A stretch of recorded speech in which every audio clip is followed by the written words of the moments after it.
Habang patuloy ang tensyon sa laban ng Israeli at Hamas, naranasan ng Hamas militia ang galit ng Diyos. Ang mga kasapi ng Qasem Brigade o kilala bilang armadong sangay ng Hamas ay nagplano ng atake laban sa Israeli Army gamit ang mga underground tunnel na kanilang nilikha. Gayunpaman, dahil sa matinding pag-ulan na nagsimula ng gabi at ang resulta ng baha, natapos ang Hamas militia. Pinaigting ng Israel Defense Forces ang kanilang mga operasyon laban sa Hezbollah at Hamas forces sa Syria, Lebanon at Gaza Strip sa mga nagdaang araw. Isinagawa ng mabigat na airstrike laban sa Israel mula sa loob ng hangganan ng Syria.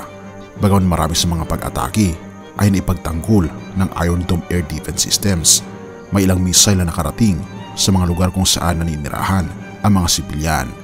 Naglalayo ng Israel Defense Forces na pumasok sa hangganan ng Gaza upang tapusin ang mga pag-atake ng Hamas at Hezbollah mula sa tatlong magkaibang front at tapusin ang Hamas forces sa Gaza Strip.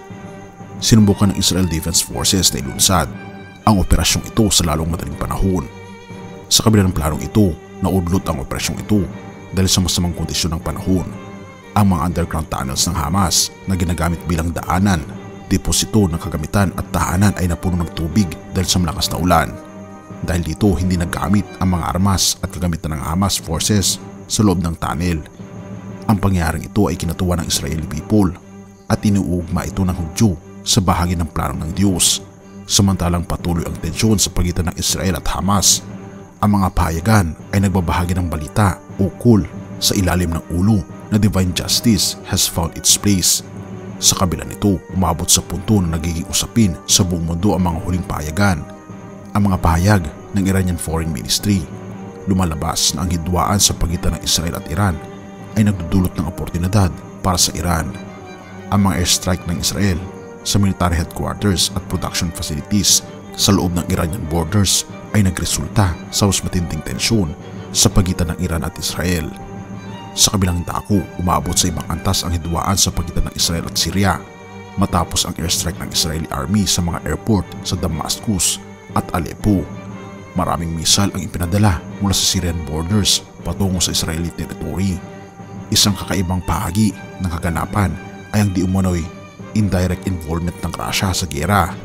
Pinagbabawalan ng Russia ang Israel na itigil ang atake nito at nag-ambag ng missiles at artillery sa Syrian regime.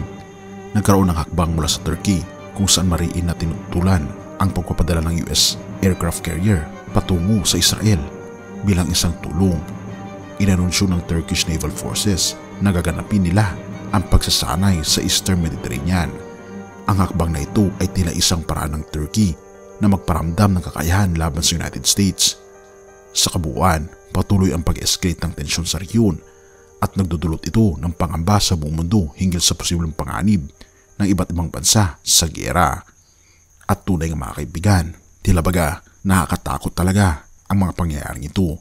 Ngunit binabanggit sa Isaiah 41 verse 10 to 13, "Ako isa sa iyo, huwag kang matakot. Ako ang iyong Diyos, hindi ka dapat mangamba. Palalakasin kita at tutulungan, iingatan at ililigtas. Lahat ng may galit sa iyo ay mapapaya at mamamatay ang sinumang lumaban sa iyo." Kaibigan, ito ang pangako ng ating Panginoong Diyos na huwag tayong matakot anuman ang mangyari. Basta tayo ay manalig sa Kanya. Purihin ang ating Panginoong Diyos at salamat kaibigan sa iyong panonood. Tayong manalangin. Ama naming banal, makapangyarihan naming Diyos, kami Panginoon ay humihiling sa inyo ng proteksyon. Tulungan kami Panginoon na huwag matakot sa kabila ng mga pangamba ng buhay.